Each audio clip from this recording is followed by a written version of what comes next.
E também tem a questão da distribuição entre os estados. Por isso que nessa terça-feira, o plenário do Senado recebeu uma reunião de governadores.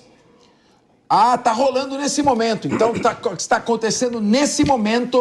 Nesse momento, o plenário do Senado está recebendo uma reunião com governadores, com os senadores. E o tema do encontro é a reforma tributária. A principal crítica ao texto, e a gente aqui na Jovem Pan falou várias vezes isso, proposta autoritária, centralizadora, que não tem nada a ver com um Estado federativo. É a proposta da criação de um Conselho Federativo para gerenciar os recursos arrecadados com participação de União, estados e municípios.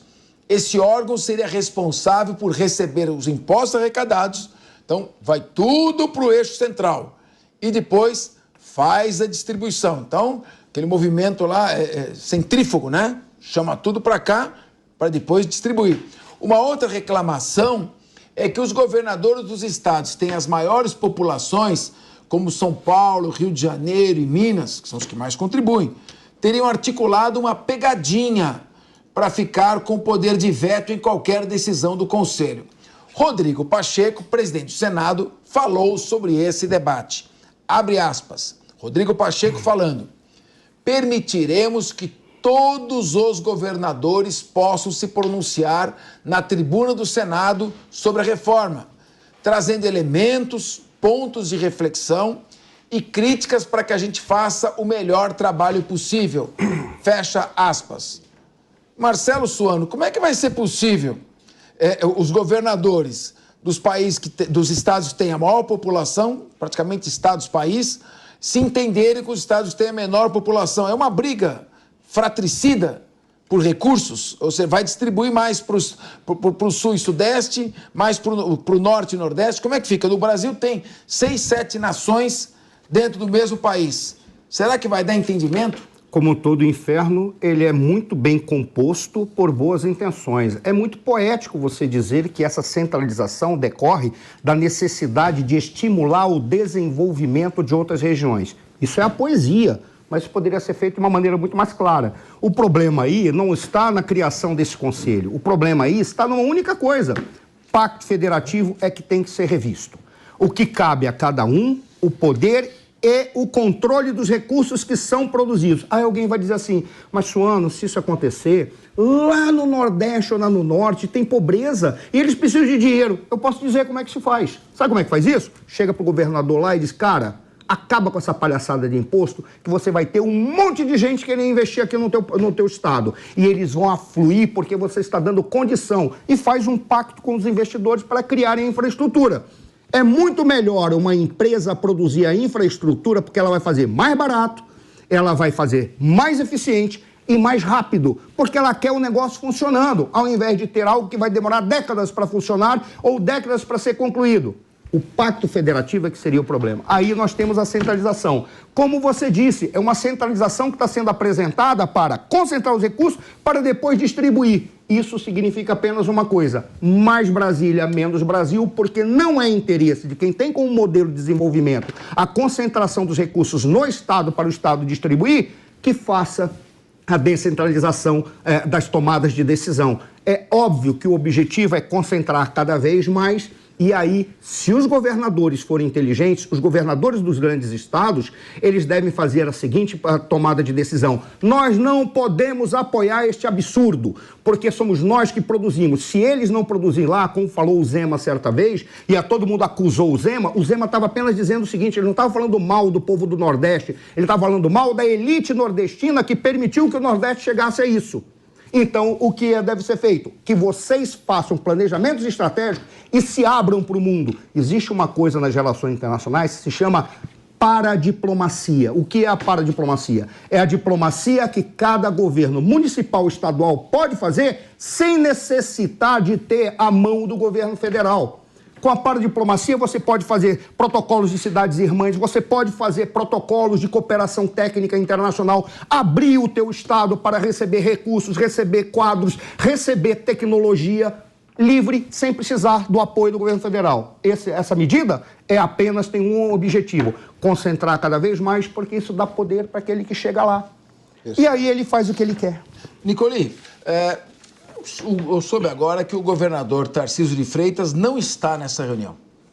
Ele mandou o vice, Felício Ramute.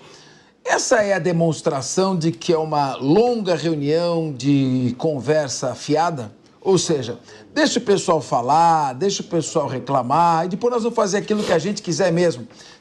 Pode sair alguma coisa de uma reunião em que sentam pessoas com falas longas e enfadonhas durante toda uma sessão interminável? O que pode sair daí? Eu diria que, primeiro, o Tarcísio não foi para Brasília e participar dessa reunião, porque a última vez, ou pelo menos uma vez destacável que ele esteve, inclusive com o Haddad, isso gerou muitas críticas, sobretudo do público bolsonarista, né? Já que o próprio Tarcísio havia dito que concordava com cerca de 95%, né, da reforma tributária. Enfim, isso gerou um mal-estar tremendo, né, na direita. Agora, o que eu tenho impressão em relação ao funcionamento dessa reforma tributária, é claro que todos vão ter que ceder de alguma forma a alguns dos seus interesses, mas o caminho do meio adequado para que todos possam ter recursos justos, distribuídos para cada estado, é que se faça, como o professor Suano demonstrou aqui, projetos estratégicos de desenvolvimento regional, né, que articulem os estados, como que a verba de um estado com outro, caso sejam fronteiriços, né, possam contribuir para o crescimento. Ou até mesmo um rodízio, né, durante meses, ou um ano para o outro, né, entre um estado e outro também desses recursos. Porque se alguma das partes, né, ou todas elas, na verdade, não ceder alguma coisa, essa reforma tributária ela vai estar fadada ao fracasso. Isso é fato, né? Ou todos estão juntos, ou nada vai funcionar, né? Então, esse é um outro elemento que também chama a atenção dessa não presença do Tarcísio hoje. Porque, de fato, São Paulo é quem mais arrecada impostos, São Paulo tem a maior população do país, hoje tem uma capacidade maior nesse futuro conselho, né, de até mesmo vetar, né, junto com os demais estados aqui da região, enfim, qualquer proposta de distribuição desses recursos. Então, o Tarcísio não estando presente hoje também pode ser um indício não só de evitar críticas, né, mais severas dos bolsonaristas, como também um indicativo de que São Paulo talvez não esteja mais a favor da existência, né, desse conselho tal como ele é operado, né, a ponto de que São Paulo seja menos favorecido do que outros estados que têm menor população. E esse é o grande dilema, né? Onde nós temos mais população, São Paulo é mais desenvolvido. E estados menores, ou com menor população, é onde há maior precariedade, né? Em termos de precariedade, de desenvolvimento ou falta dele, né? Então, como que a gente resolve essa fórmula, né? Então, me parece que fazer rodízios de arrecadação seria interessante, né? Ou seja, um estado num mês pega mais, outro menos, ou a cada ano, enfim, de acordo com o caráter sazonal também dessa arrecadação, né? Eu não sou tributarista, mas eu tenho a impressão que fazer uma rotatividade, né, de quem ganha mais e quem ganha menos seria uma lógica mais razoável. Ou talvez colocar prazos, né, professor? Você delimitar, daqui a tantos anos, que seja um prazo longo. Daqui em 20 anos, os estados que... porque há realmente essa desigualdade dos estados que mandam mais dinheiro para Brasília e recebem menos, né? O São Paulo é o que mais sofre com isso. Aqui eu tenho um dado que de 2021, o São Paulo foi o que mais deixou de ganhar, saldo negativo nessa vai e vem de dinheiro, de 481 bilhões de reais. Isso foi São Paulo. Os estados do Centro-Oeste, Sul e Sudeste são os que acabam sofrendo mais com isso. Essa estratégia política existe, né? Existiu porque, poxa, vamos pegar dinheiro dos mais ricos, nós somos um país só, e vamos mandar para políticas públicas eficientes dos mais pobres. O objetivo era beneficiar. Só que a gente já percebeu que isso não dá certo. E o governo brasileiro têm uma mania de não revisar suas políticas públicas, não ver se aquilo que está fazendo é quase uma afronta, né? Será que está funcionando? Gente, é o básico, você tem que rever se o negócio está funcionando ou não. Então, assim, eu achei legal essa rotatividade que a professora apontou. Eu não acho. Ou colocar... Não, eu acho que eu colocaria mais o prazo. Discorda dela, Sônia? Não de você. Abre a tela e vai debater. Eu vou te falar do fundo do coração. Sabe o que eu acredito mais? Eu concordo com tudo que você está falando. Exatamente. O que eu acho que o problema não é fazer uma rotatividade do dinheiro que é levado para o centro. Por exemplo, São Paulo, se não tivesse o peso do Brasil, eu sou amazonense, seria maior do que o Brasil. Porque conseguiria se desenvolver cada vez mais. O que deveria ser feito não é rotatividade de um dinheiro que é arrecadado de São Paulo, vai para o centro para ficar uma brincadeirinha entre burocratas que não sabem nada daquilo que está acontecendo de verdade no país. Eles estão preocupados mais com as suas festas, com aquilo que está acontecendo ao seu redor. Veja, o que deveria ser feito, mantém a liberdade para quê? Retira essa centralização e faz o seguinte: São Paulo, vem aqui conversar com o Piauí. Aí o Piauí diz o que precisa, São Paulo diz se vai ou não colocar lá, de acordo com uma política pública baseada em evidência, como fala sempre a professora Daniela Alves, política pública baseada em evidência, um projeto correto, adequado, e São Paulo vira parceiro, porque estamos dentro de um país, assim a gente não precisaria, por exemplo, de tratados internacionais. É uma questão de agilizar um processo de investimentos. A riqueza do estado de São Paulo também depende das riquezas respeito, Paulo e Carol. A riqueza do estado de São Paulo também depende das riquezas produzidas também em outros estados. Eu sou um pouco da teoria de, por exemplo, dar um prazo para os caras. Quando você dá prazo, a turma acorda. Dá um prazo daqui a 20 anos, olha, um prazo longo. A gente vai igualar o tanto que você vai receber, o tanto que você produz. Os governadores vão começar a mexer os pauzinhos para girar um ambiente de produção. Mas, gente, é complicado. Tem várias coisas que precisa se mexer. Para você ter uma ideia, uma fazenda no estado do Norte, ela pode produzir só em 20% do seu território e não 80%. Então, há legislações que também precisam ser mudadas, entendeu? Não é só... Aí é que ficaria, por exemplo, criar uma federação de verdade. Numa federação, você tem subunidades, no caso, estados, que têm planejamentos próprios, autônomos, e eles podem negociar entre os demais estados, porque teria facilitação, que é o mesmo país, mesma língua, mesma moeda, a mesma legislação. Ou seja, você teria facilitação. Seria uma negociação pessoal. Eu queria trazer aqui o Bruno Musa para a discussão. Estou vendo aqui, rapaz, nós estamos falando da reforma tributária, né? Os governadores estão lá no Senado negociando a reforma, o Tarcísio não foi. Eu estou lendo aqui, Bruno, o que eu acho? Os impostos atuais serão substituídos gradualmente entre 2026 e 2032. A partir de 2033, para daqui 10 anos, a partir de 2033, nós estamos em 2023, serão extintos o PIS, COFINS, o ICMS, o ISS, o IPI. Nós vamos ficar com essa desgraça até 2033. Deixa eu olhar aqui.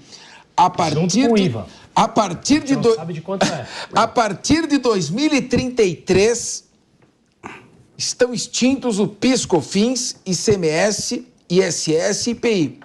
E passa a valer o IVA dual, que é o IVA nacional e o IVA dos estados e municípios, que é o Imposto de Valor Agregado.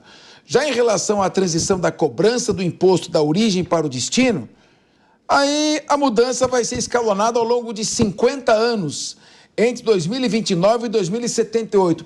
Eu vou fazer uma pergunta correndo risco até de não ser muito feliz na minha fala, mas eu queria que você me ajudasse.